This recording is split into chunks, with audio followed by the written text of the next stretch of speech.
Okay, so today we're doing a deep dive into the Famio Family Connect app. You've probably seen ads for apps like this. They promise, real-time location tracking, battery alerts, even finding a lost phone. Big promises. Huge promises, and lots of people are interested in these tools for obvious reasons, peace of mind and all that. Exactly. So our mission here is to figure out if Famio is, well, legit. Is it trustworthy? Especially because the signals seem a bit mixed. That's putting it mildly. It's a really interesting case when you look at the sources. We're focusing on synthesizing what they say about safety, reliability, and maybe most importantly, the money side of things. Right. Okay, let's unpack this. Where do we start? Maybe with the stuff that looks good, the signals that suggest reliability. It makes sense. So first off, Famio is available on both the Google Play Store and the Apple App Store. Which, right off the bat, gives it some baseline credibility, doesn't it?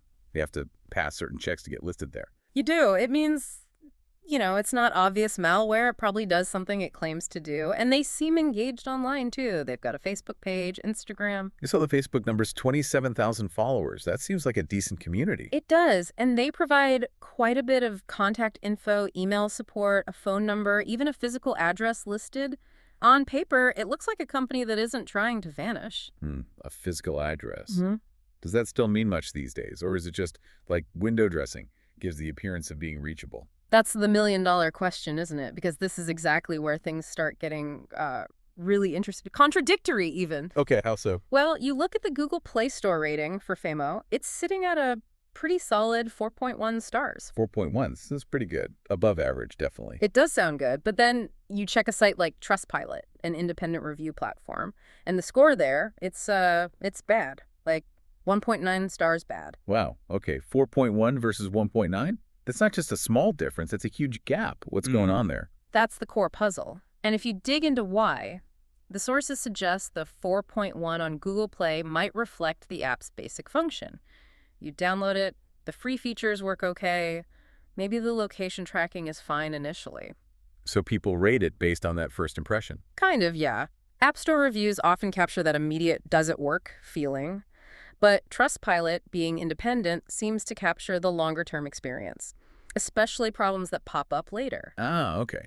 So what are those longer-term problems? What are people complaining about on Trustpilot? This is where the serious issues surface, and it's almost entirely about billing and customer support. Or maybe the lack of customer support. So not just minor glitches with the app itself. No, much more fundamental. People report finding it incredibly difficult to actually reach customer support when they have a problem.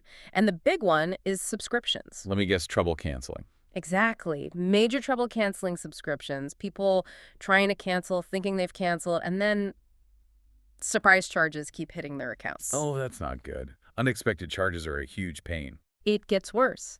Some reports mention payments continuing even after they thought they'd successfully canceled.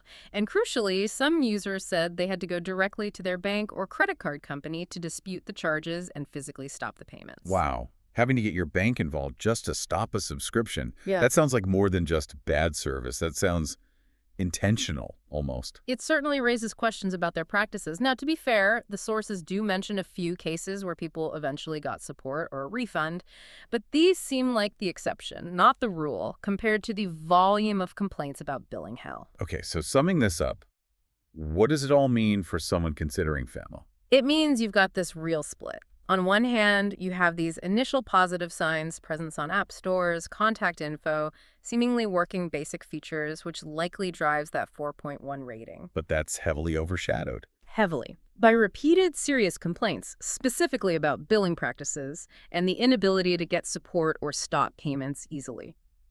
It points towards potential financial friction and maybe a lack of accountability once they have your payment details. So the key takeaway for you, the listener. Exercise caution, a lot of caution, especially if you're thinking about a paid subscription.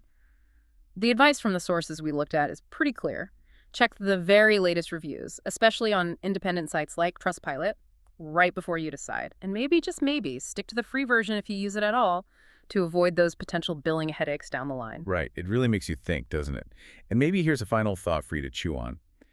How much weight should you actually give a platform's own rating, like that 4.1 on Google Play, which might just reflect basic function, versus the score on an independent site like the 1.9 on Trustpilot, which seems to capture more about the company's actual support and billing integrity? That's a critical question today. Where does true accountability lie?